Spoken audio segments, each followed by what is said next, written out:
भारत में वोट तंत्र है और वोट तंत्र को बचाने के लिए सभी लोगों को आगे आना होगा। जितने भी बुद्धिजीवी लोग हैं, सोशल मीडिया एक्टिविस्ट हैं, पत्रकार हैं, यहाँ की राजनीतिक पार्टियों के अध्यक्ष हैं, या जो भी चिंतनशील लोग हैं, उन सबको भारत के लोकतंत्र को बचाने के लिए आगे आना होगा। लोकतंत्र का अर्थ पॉलिटिक्स ऑफ पार्टिसिपेशन है कि जो भी भारत के अंदर लोग हैं जिनकी उम्र 21 साल की हो गई है, सबको यहाँ लोकतंत्र में हिस्सा लेने का नाम ही लोकतंत्र है। लेकिन आज हम देखते हैं कि लोगों को इसमें दिलचस्पी नहीं है। लोग इधर उधर की बातें करते हैं, जाति धर्म की बातें करते हैं और दूसरी अनर्गल बातें करते हैं, जिससे कि कोई परिणाम नहीं निकलता है। इसलिए सभी लोगों को ज़रूरी है कि जो लोग कुछ चाहते हैं कि बदलाव हो, सामाजिक बदलाव हो, राजनीतिक बदलाव हो, भारत के अंदर भारतीयों की सोच में बदलाव हो, तो इसलिए ज़रूरी है कि सभी लोगों की हिस्सेदारी होनी चाहिए। आज भारत का जो वोट तंत्र है वो यहाँ पर चोर तंत्र लगता है। आज भारत की जो डेमोक्रेसी है वो 75 साल की आज़ादी के बाद में जो है वो मैच्योर होनी चाहिए, लेकिन वो तो बहुत ज़्यादा इमेच्योर है। या अब लोग सोचने लगे हैं और लोग सवाल पूछने लगे हैं। आज हम देखते हैं कि जो गांवों से शहरों में जो लोग आ जाते हैं, खुद चुनाव आयोग ने बताया कि 30 करोड़ ऐसे लोग हैं, प्रवासी भारतीय हैं, जो अपना वोट गांव में नहीं डाल पाते हैं, वो शहरों में वोट उनका है। तो इस तरह से 30 करोड़ जो प्रवासी भारतीय हैं उनके वोट को यहाँ पर समाप्त कर दिया गया है। और राजनीतिक पार्टियां जो है वो ये नहीं चाहती कि उनका वोट वहीं पड़े जो वहाँ रहते हैं, और ये व्यवहारिक भी है, क्योंकि जो व्यक्ति जहाँ रहता है, वहाँ सुविधाएं लेता है, वहाँ पर वो जानता है कि उसको क्या अच्छी सुविधाएं मिल रही हैं, क्या नहीं मिल रही है, कौन उसको अच्छी सुविधाएं दे सकता है, तो उसको वहीं पर ही वोट डालने का हक है। ऐसा भारत के पीपल्स रिप्रेजेंटेशन एक्ट की धारा 19B के अंदर लिखा हुआ है कि कोई भी व्यक्ति 3 महीने से ज़्यादा जहाँ रहता है वो वहाँ उस देश का नागरिक माना जाता है, वहाँ वोट का अधिकार है। तो हम लोगों को ये सब चीज़ें जानना बहुत ज़रूरी है। आगे ये है कि आज वोट को आधार कार्ड से नहीं जोड़ा है, हर चीज़ से जोड़ दिया है, जबकि इसके ऊपर कोई अरबों खरबों रुपए खर्च हो रहे हैं। इन्फोसिस कंपनी के जो चेयरमैन जो थे नंदन नीलेकानी, वो उन्होंने इसको जोड़ने नहीं दिया, क्योंकि उनके ऊपर राजनीतिक दबाव था। और राजनीतिक आर्यों की जो पार्टी थी वो यहाँ पर चोरी चाहती है, वो यहाँ पर निष्पक्षता नहीं चाहती, वो नहीं चाहती कि जो आधार रोल है वो इलेक्टोरल रोल में तब्दील हो जाए। जो गरीब देश है, डेवलपिंग कंट्री है, उसके अंदर टैक्स पेयर्स का जो पैसा है आईडी कार्ड्स के अंदर लगाएंगे, डिफरेंट टाइप के हम आईडी कार्ड बनाएंगे, और किसी भी आईडी कार्ड को हम यहाँ पर सिटीजनशिप कार्ड नहीं बनने देंगे, तो ये दुर्भाग्यपूर्ण है। राजनीतिक पार्टियों को इस सवाल को उठाना चाहिए, जो बुद्धिजीवी लोग हैं उनको इस सवाल को उठाना चाहिए कि आज आईडी घोटाला क्यों हो रहा है। आज भारत के अंदर शायद ही कोई आदमी होगा जिसकी जो आईडी है वो ठीक होगी। कहीं फादर का नाम ठीक नहीं है, कहीं पर खुद का नाम ठीक नहीं है, कहीं पर उसकी डेट ऑफ बर्थ में गड़बड़ है। लोग तो वैसे मेजोरिटी में लोग इस बारे में इलिटरेट थे, और लेकिन जो करने वाले जो लोग थे वो भी यहाँ पर प्रेजुडिस्ड लोग थे, जातीय पूर्वाग्रहों से के कारण से और दूसरे पूर्वाग्रहों के कारण से उनको जानबूझ करके उनकी आईडी खराब की गई।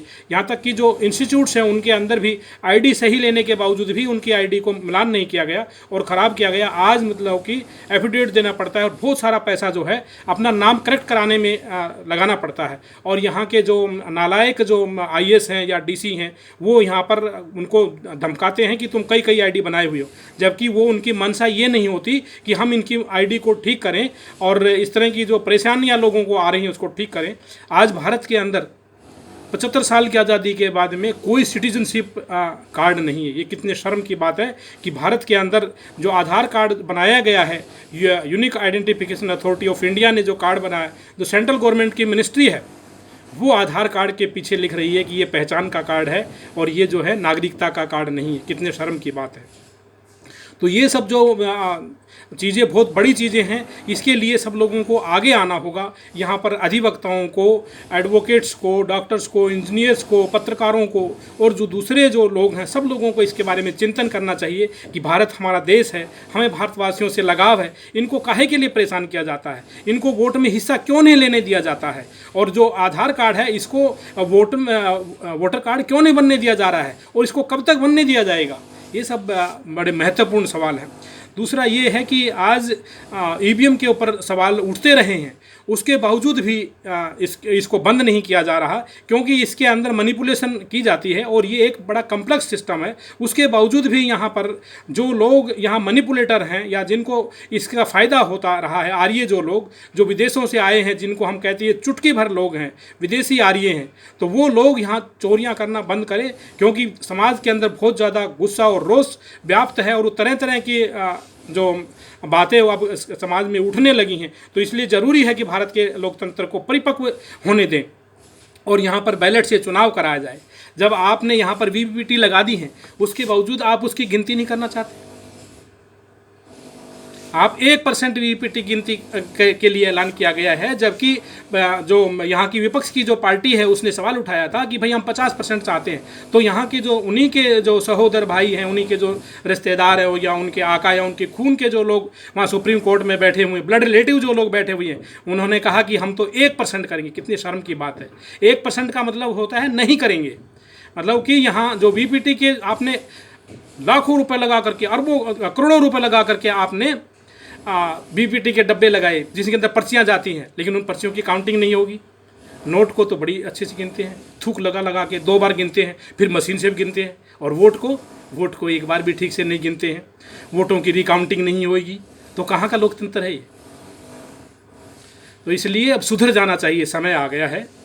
और यहाँ जब चुनाव आयोग से यहाँ 17 सवाल पूछे गए थे, बड़े बड़े अधिकारियों द्वारा पूछे गए थे, आर्मी के अधिकारी थे, ब्यूरोक्रेट्स थे, तो उन सब लोगों ने 17 सवाल पूछे थे, लेकिन चुनाव आयोग ने आज तक भी जवाब नहीं दिया है। तो चुनाव आयोग जो अपने आप को 2-3 शब्द रट करके बोल देता है कि भाई हम इंडिपेंडेंट हैं और फ्री एंड फेयर इलेक्शन कराते हैं, इससे बात बनने वाली नहीं है। उसको वास्तव में पाक साफ होना पड़ेगा और अपने आप को यहाँ पर दिखाना पड़ेगा कि क्यों आज 75 साल की आज़ादी के बाद भी भारत के सभी लोग जो हैं यहाँ मताधिकार में शामिल नहीं हो पाते हैं, सब लोगों का वोट क्यों नहीं बन पाता है। आज भी जो मरे हुए जो लोग हैं, जो इन्फ्लुएंसिव क्लास के जो लोग हैं, उनके वोट कटते नहीं हैं। अगर आधार कार्ड को वोट से जोड़ा तो उनकी वोट कट जाएंगे और चोरियाँ रुकेंगी। इसीलिए इसमें डिले हो रहा है।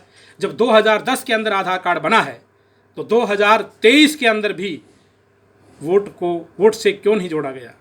क्योंकि ये जो चोरियां हैं, बेईमानियां हैं, ये इनके खून में हैं। तो इनको अब बंद करो और इस तरह के जो बेकार की जो बातों में लोगों को उलझाया जा रहा है, जाति धर्म की बातों में, गाय गोबर गणेश के चक्कर में, इस तरह की जो ये बकवासें हैं, ये अब बंद होनी चाहिए। भारत के अंदर भागीदारी की जो राजनीति है शुरू होनी चाहिए। भारत को भी सभ्य राष्ट्र बनाना चाहिए। तो और आज जो वामसेफ बहुजन समाज का एक गैर राजनीतिक संगठन है, उसके अध्यक्ष वामन मेश्राम जी हैं। उन्होंने अपनी राजनीतिक पार्टी भी बनाई, भारत मुक्ति मोर्चा। उन्होंने पहले भी पूरे देश के अंदर ईवीएम के खिलाफ में बड़ा आंदोलन निकाला था और अभी भी उन्होंने शुरू किया है। हम उनका स्वागत करते हैं, सभी लोगों को उनका स्वागत करना चाहिए।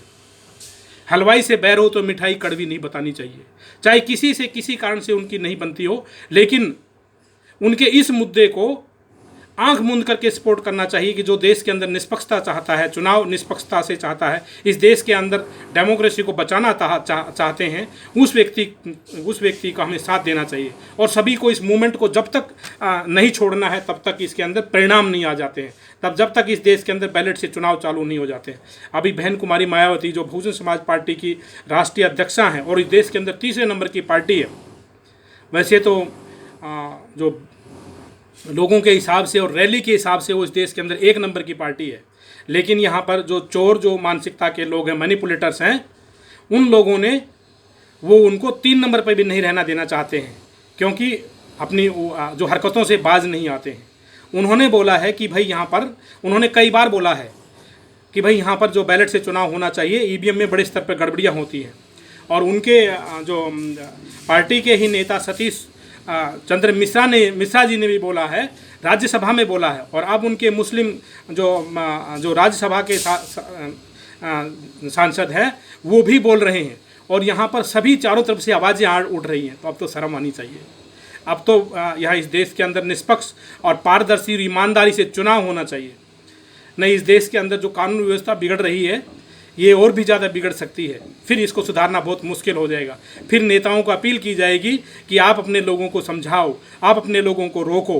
तो इस तरह का नौबत नहीं आए, इसलिए ये ज़रूरी है कि सब लोगों को मिल करके आगे आना चाहिए। जो पार्टियों के अध्यक्ष हैं, मान्यता प्राप्त, गैर मान्यता प्राप्त, रजिस्टर्ड लोग और यहाँ पर एनजीओ लोग, बुद्धिजीवी लोग, पत्रकार लोग, अच्छे अपने आप को कहने वाले जो लोग हैं, उन लोगों को इस मुद्दे पर एक आम सहमति बनानी चाहिए और उस मुद्दे को ज़बरदस्त उठा करके इस पर कामयाबी हासिल करनी चाहिए। भारत में बैलेट जो है उससे चुनाव कराना चाहिए, ईवीएम को बंद होना चाहिए, या 100% जो पर्चियों की काउंटिंग होनी चाहिए, और सभी लोगों को यहाँ पर इसमें इलेक्टोरल रोल में शामिल करना चाहिए। आधार कार्ड से यहाँ पर वोटिंग होनी चाहिए, और बहुत सारे इस तरह के चुनाव सुधार के मुद्दे हैं, सभी लोगों के हैं, उन सबको शामिल करके इस एक देश के अंदर जो लोकतंत्र है उसको बचाना चाहिए। मैंने आपको काफ़ी बातें बताई हैं और जो महत्वपूर्ण बातें हैं, और इसके साथ मैं आपका सबका साधुवाद करता हूँ। सबको जय भीम, जय भारत, नमो बुद्धाय, खुदा हाफिज़। मैं डॉक्टर R.K. चमार, बौद्ध सोशल एक्टिविस्ट, दिल्ली। इस वीडियो को ज़्यादा से ज़्यादा लाइक करें, शेयर करें। साधुवाद।